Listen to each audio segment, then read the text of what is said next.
श्रीपाद श्रीवल्लभ चरितामृत अध्याय 4. श्री गणेशाय नमो. श्री गुरुवे नमहा. श्रीपादराज शरण प्रपदे. सिद्ध योग्याचे दर्शन विचित्रपुरीचा वृत्तांत. श्रीपादांच्या जन्मस्थानात होणाऱ्या लीला. पळणीस्वामींच्या आज्ञेनुसार आम्ही ध्यान करण्याचा संकल्प केला. श्री पळणीस्वामी म्हणाले, बाबा माधवा वत्सा शंकरा, आपण तिघेही श्रीपाद श्रीवल्लभांच्या आज्ञेनुसार ध्यानस्थ होऊन आपल्याला पडलेल्या ध्यानानुभवांची चर्चा करूया. या अवस्थेत आपणास एखादा उत्कृष्ट आध्यात्मिक परिणाम अनुभवास येईल. भविष्यकाळात होणशक इसवी हे व्यवहारात असेल. आज होणशकानुसार दिनांक 25 मे 1336 शुक्रवार आहे. आजचा दिवस आपल्या जीवनातील फार महत्वाचा आहे. मी माझ्या स्थूल शरीराला येथेच ठेवून सूक्ष्म शरीराने कुरवपुरास जाईन. एका वेळेस 4-5 ठिकाणी सूक्ष्म रूपांत विहार करणे मला बाल्यक्रीडा वाटते. आपण सगळेच श्रीपाद श्रीवल्लभांच्या ध्यानात असताना त्यांची आजा झाल्यावर भी सूक्ष्म शरीराने कुरवपुरात त्यांच्या सान्निध्यात जाईन. स्वामीचा अनुग्रह मिळवण्याचे विधान. श्री स्वामीचे वक्तव्य ऐकल्यावर मला गंमत वाटली म्हणून विचारले, स्वामी माधवाने श्रीवल्लभाच्या दिव्यमंगल स्वरूपाचे दर्शन घेतले आहे. आपण सदैव श्रीवल्लभाबरोबर सूक्ष्मरूपाने विचरण करता, मला मात्र त्यांचे नावच माहीत आहे, रूप माहीत नाही. मग ध्यान कसे करायचे? त्यावर श्री पळणीस्वामी मंदहास्य करीत म्हणाले, बाबा, श्रीपादांची भक्ती असल्यास सगळेच सिद्ध होईल. श्रीपादप्रभू सर्वात प्रथम आपल्या भक्ताचे कासवाच्या पिलाप्रमाणे पालन करतात. कासव आपल्या पिलापासून किती दूर असले तरी त्याच्या विचार तरंगानेच त्या पिलांचे रक्षण होते. थोडी उन्नती झाल्यावर मांजराचे पिलाप्रमाणे भक्ताचे पालन करतात. जसे मांजर त्याच्या पिलाला आपल्या तोंडात धरून एका घरातून दुसऱ्या घरात घेऊन जाते. त्या किशोरांसाठी जेथे सुरक्षित स्थान वाटते तेथेच त्या पिलास ठेवते. त्यानंतर माकडाचे पिलाप्रमाणे भक्ताचे पालन होते. अशा पालनात पिल्लू त्यांच्या आई सती प्रयत्नाने चिटकून असते. अधिक उन्नती झाल्यावर आई मासोळी बरोबर अति स्वेच्छेने आनंदाने विहार करणाऱ्या बालमाशासारखे भक्त श्रीगुरु समवेत असतात. तू ध्यानात बसल्यावर तेच दर्शन देतील. आज 25 मे 1336 शुक्रवार सर्व शुभयोग मिळून असलेला योग. संपूर्ण असा महोत्तम दिवस आहे. श्रीवल्लभांनी अतिमुख्य असा भविष्यनिर्णय करण्याचे ठरवले असून मला सूक्ष्मरूपांत कुरवपुरास यावे असे सांगितले आहे. ध्यानस्थ असताना त्यांची आज्ञा कोणत्या क्षणी होते त्याच क्षणी मी कुरवपुरास जाणार. तेथे एखादी महत्वाची घटना घडणार आहे. ती माझ्या डोळ्याने पाहण्याची संधी श्रीदत्त प्रभूंच्या कृपेनेच मिळेल असे म्हणलच श्री पळणीस्वामी ध्यानस्थ झाले. मी आणि माधव सुद्धा ध्यानस्थ झालो. अशा प्रकारे ध्यानाला 10 तासाचा वेळ गेला. ध्यानांतर श्री पळणीस्वामी अत्यंत उल्हासित दिसत होते. मी आणि माधवने श्री स्वामींना त्यांच्या ध्यानानुभूतीबद्दल सांगा अशी प्रार्थना केली. त्यावर स्वामींनी हसत मुखाने सांगण्यास सुरुवात केली. शिवशमर्माची गाथा. श्रीपाद श्रीवल्लभांचे चिंतनाचे फळ. ते म्हणाले, या कलियुगातील लोकांचे किती महात भाग्य आहे. कुरतपूर गावही फार लहान असले तरी स्वामीच्या महत्तेस जाणून वैदपंडित सद्ब्राह्मण शिवशर्मा आर्या अंबिकेसह कुरतपुरातच राहत होते. कुरवपुरातील एकुलते एक असे हे ब्राह्मण कुटुंब होते. ते द्वीप ओलांडून येऊन ब्राह्मणोचित कार्यक्रमोने धनार्जन करून रोज कुरवपुरास परत येत असत. ते फार मोठे विद्वान पंडित होते. ते अनुष्ठानव्रत, काश्यप गोत्रोत्पन्न, यजुर्वेदीय ब्राह्मण होते. शिवशर्मास झालेली संताने थोड्याच कालावधीत दिवंगत होत असत. कसा बसा एक मुलगा वाचला. दुर्दैवाने तो मुलगा जड मंदबुद्धीचा होता. निष्प्रयोजक संतान प्राप्तीमुळे शिवशर्मा दुःखी होते. एके दिवशी श्रीवल्लभांच्या समोर वेदपठन करून ते मौनपणे उभे राहिले. श्री स्वामींनी त्यांचे मनोगत ओळखून मंद हास्य करीत ते म्हणाले, शिवशर्मा, दुसरी सगळी चिंता सोडून निरंतर माझेच ध्यान करणाऱ्यांचा मी दास असतो. तुझी इच्छा काय आहे ती सांग. त्यावर शिवशर्मा म्हणाले, स्वामी, माझा मुलगा माझ्यापेक्षाही मोठा पडील वक्ता व्हावा अशी माझी इच्छा होती. परंतु ती पूर्णपणे रसातळास गेली. माझा मुलगा अत्यंत मंद बुद्धीचा आहे. सर्व चराचरात सगळ्या घटाघटात व्यापून असणाऱ्या सामर्थ्यवंत असलेल्या आपणास त्याला पंडित करणे, निष्ठावान करणे काहीच अवघड नाही. एवढी मजवर कृपा करावी. त्यावर श्रीपाद म्हणाले, बाबा, कोणी कितीही मोठा असला तरी पूर्वजन्म कर्मफल अनिवार्य असते. सगळी सृष्टी सुद्धा शासनाचे उल्लंघन न करता चालत आहे. स्त्रियांना पूजेचे फळ म्हणून नवरा मिळतो.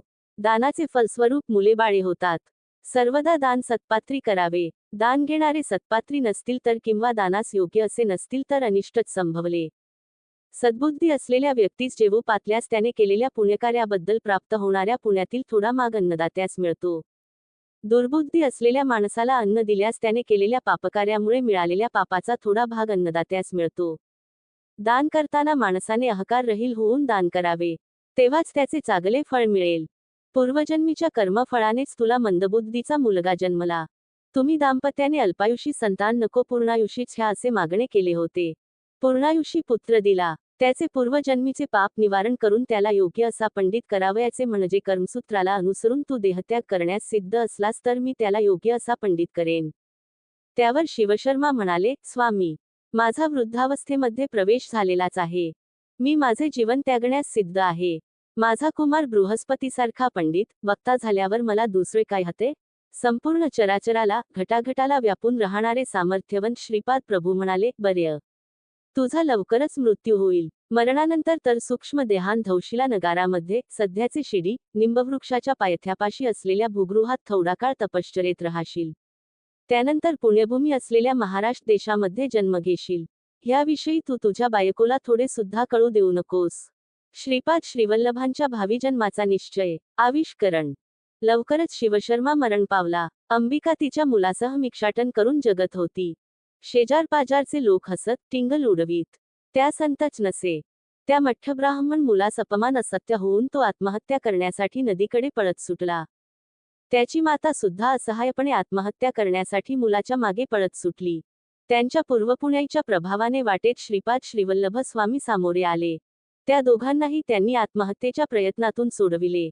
श्रीपाद श्रीवल्लभ स्वामींनी त्यांच्या अपार करुणा कटाक्षाने त्या मूर्ख बालकाला महापंडित केले. अंबिकेने शेष जीवन शिवपूजेत घालवावे असा आदेश दिला. शनिप्रदोष व्रताचे महात्म्य सांगून प्रदोष समयास केलेल्या शिवपूजनाचे फळ कसे मिळते ह्याची सविस्तर माहिती दिली.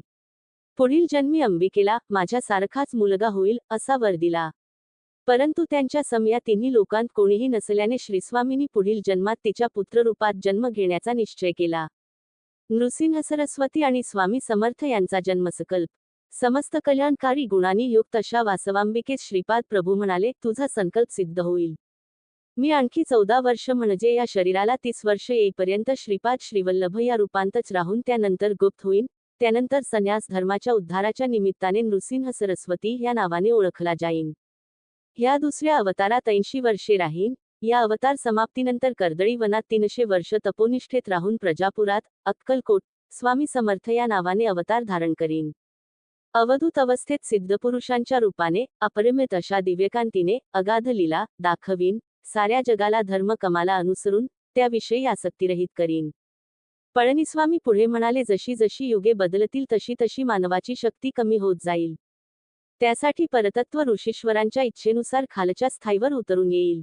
शरीरधारी प्रभूचा अवतार म्हणजे संपूर्ण अनुग्रहाचे सूचकच होय. अशा रीतीने प्रभुतत्व खालच्या पातळीवर उतरण्याने थोड्या श्रमाने मानवास उत्तम फळ प्राप्त होईल. म्हणूनच कलियुगातील मानव धन्य आहेत. केवळ स्मरण मात्रेच दत्तप्रभूचा अनुग्रह प्राप्त होईल. मानवाचे पतन होण्यास जेवढे मार्ग आहेत, श्रीचरणांचा अनुग्रह प्राप्त होण्यास त्याहीपेक्षा असंख्य मार्ग आहेत. हेच परम सत्य आहे. स्मरण, अर्थन केल्यामुळे श्रीपाद श्रीवल्लभ प्रभूशी अनुसंधान घडते. यामुळे साधकांचे पापकर्म, दोष, विषयवासना, संस्कार श्रीपाद श्रीवल्लभांच्या चैतन्यात प्रवेश करतात. त्यांच्याकडून भक्तांना श्रेयस्कर शुभस्पंदनांचा लाभ होतो. श्रीपाद प्रभू साधकांच्या चैतन्यात प्रवेश झालेल्या पाप समुदायाचे पवित्र नदीच्या स्नानानेच निर्मूलन करतात. तसे न केल्यास त्यांच्या योगाग्नीनेच त्या पापांना जाळून भस्म करतात. ते स्वतः तप करून त्या तपाचे फळ त्याच्या भक्तांना देतात. कर्मसूत्राचे अतिक्रमण न करता भक्ताचे रक्षण करतात. त्यांना आवश्यक वाटल्यास कितीही जडस्वरूपी कर्मफलांचे शोषण करून आपल्या भक्तांना विमुक्तीचा प्रसाद देतात. क्षणोक्षणी त्यांच्या कर्माचा ध्वंस करतात.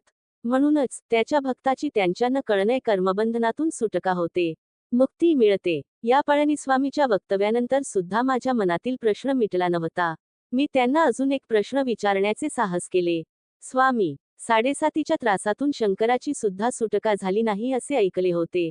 ग्रहासंबंधी वासातून श्रीगुरु सार्वभौम कशा प्रकारे सुटका करतात, ह्याबद्दल माहिती द्यावी अशी प्रार्थना.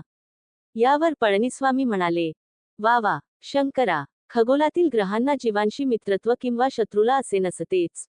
मानव जन्माद्या वेळी त्याच्या प्रारब्ध कर्माला अनुसरून ग्रह महदेशेने जन्म घेतो. त्या ग्रहांना अनुसरून शुभाशुभ फळ त्याला मिळत असते. ग्रहाच्यामुळे येणारे सूक्ष्मकिरण अशुभ फळ देणारे असल्यास त्यांच्या दोष निवारणासाठी मंत्र, तंत्र, यंत्राने काही फळ न दिसल्यास जप, तप, होमाचा आश्रय घ्यावा. या उपायाने सुद्धा अपशमन न झाल्यास श्रीगुरु पादुकांना शरण जावे. श्रीचरण सर्व शक्ती संपन्न असतात. शक्तीमध्ये चांगल्या आणि वाईट शक्ती असतात. त्या शक्तीकडून निघालेली स्पंदने शुभ अशुभ घटना घडवून आणतात. प्रत्येक ग्रहास मानव शरीरातील थोड्या विशेष भागावर अधिपत्य असते. ग्रहबाधा असल्यास मानवाच्या शरीरातील कोणत्या भागावर त्या ग्रहांचे अधिपत्य असते तेच पीडित होतात.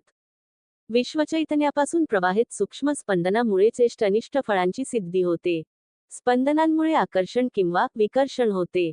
सज्जनाचा सहवास असणाऱ्या व्यक्तीस दुजेन सहवास घडल्यास अकारण कलह, बंधुवियोग, कुटुंबातील सदस्यांशी वादविवाद होतात. हे सारे आकर्षण शक्ती कमी झाल्याने मिळणारे अनिष्ट फळ आहे. विश्वशक्तीकडून स्पंदनाची निरंतर उत्पत्ती होत असते. ते थोड्या कालावधीपर्यंत त्या माणसावर प्रभाव पाडण्याचे कार्य करतात. काळ हा शक्ती स्वरूप आहे. थोड्या कालांतराने ती स्पंदने त्या माणसास सोडून विधिरित्या प्रभावित होणाऱ्या माणसाच्या शरीरात प्रवेश करतात. कालचक्राला अनुसरून त्याचे फळ मिळत असते. मानवाची दैवभक्ती जागृत होऊन जप तप केल्यास ग्रहांची तीव्रता थोड्या प्रमाणात कमी होते. महात्मे लोक विश्वकल्याणाची इच्छा करून विविध प्रकारचे यज्ञ करीत असतात. त्यांच्या तपाचे फळ सुद्धा दान करीत असतात. ह्या प्रक्रियेने विश्वात उद्भवलेली अनिष्टकारक अशी स्पंदने एका माणसानंतर दुसऱ्या माणसाला कष्ट न देता ती जेथून उद्भवली तेथेच परत जातात, म्हणजे मूळ बिंदुस्थानात जातात. ह्याला तिरोधान म्हणतात. थोडे पुण्यकार्य केल्याबद्दल विशेष शुभ फळ मिळाल्यास त्यास अनुग्रह असे म्हणतात. स्वामी पुढे म्हणाले, बाबा, क्रियायोग सिद्धांताप्रकारे सृष्टी स्थिती लय या तिरोधान अनुग्रहांना मी स्पष्ट केले. तू ध्यानात असताना पाहिलेल्या यवन भासणाऱ्या साधूमध्ये भविष्यात श्रीपाद श्रीवल्लभांची शक्ती विशेषरीत्या प्रवाहित होईल. निंबवृक्षाच्या जवळ असलेल्या बुगृहातील 4 नंदादियांना तू पाहू शकलास ही असाधारण किमया आहे. श्रीपाद श्रीवल्लभांनी कोणत्या तरी महान उद्देशाच्या दृष्टीनेच तुला असा अनुभव दिला. त्याची आंतरिक कल्पना केवळ त्यांनाच माहीत आहे. त्याच्या लीला फार अगम्य असतात. गूढार्थ प्रयोजक असतात. त्यांच्या व्यतिरिक्त दुसऱ्यांना त्याचा मतितार्थ जाणता येत नाही. त्यात सुद्धा देवरहस्य असू शकतात. त्यांच्या अनुमतीनेच मी तुला त्याचे विवरण करू शकलो. समस्त सृष्टी त्यांच्या नजरेखालीच असते. त्याचे तेच प्रमाण आहेत. त्यांच्यात तेच श्रेष्ठ आहेत. विश्वनीयता सुद्धा तेच आहेत. योगसिद्ध आहेत. अमेय आहेत. ते परिणामांना, मोजमापांना, परिमितीला साध्य होणारे विषयच नाहीत. श्री पळणीस्वामींच्या या वर्णनाने माझी मन आनंदाने बहरून गेले. मी उडुपी क्षेत्राहून निघालो. कुरवरपुरात जाताना मध्येच कितीतरी चित्र विचित्र अशा घटना घडत चालल्या होत्या. या सर्व ग्रंथस्थ करण्यासाठी श्रीगुरु सातेभौमांची अनुमती घ्यावी या विचाराने श्रीपाद श्रीवल्लभांच्या दर्शनोत्तर त्यांच्याशी विचार विनिमय करण्याचे ठरविले. श्री पळणीस्वामींनी माझ्या मनातील भावाला लीलेनेच समजून घेतले. ते म्हणाले, तुझ्या मनातील भाव मला अवगत झालेला आहे. भविष्यात भक्तांच्या हितासाठी श्रीप्रभूच्या चरित्राचे लिखाण करण्याचे तू ठरवले आहेस. ते जरूर तुझ्या प्रयत्नांना आशीर्वाद देतील. त्यानंतर श्री पळणीस्वामी माधवास त्याच्या ध्यानानुभवाविषयी साग असे म्हणाले. माधवाने आपले अनुभव सांगण्यास सुरुवात केली. प्रमाणात कमी होते. महात्मे लोक विश्वकल्याणाची इच्छा करून विविध प्रकारचे यज्ञ करीत असतात. त्याच्या तपाचे फळ सुद्धा दान करीत असतात. ह्या प्रक्रियेने विश्वात उद्भवलेली अनिष्टकारक अशी स्पंदने एका माणसानंतर दुसऱ्या माणसाला कष्ट न देता ती जेथून उद्भवली तेथेच परत जातात, म्हणजे मूळ विदुस्थानात जातात. त्याला तिरोधान म्हणतात. थोडे पुण्यकार्य केल्याबद्दल विशेष शुभ फळ मिळाल्यास त्यास अनुग्रह असे म्हणतात. स्वामी पुढे म्हणाले, बाबा, क्रियायोग सिद्धांताप्रकारे सृष्टी स्थिती लय या तिरोधान अनुग्रहांना मी स्पष्ट केले.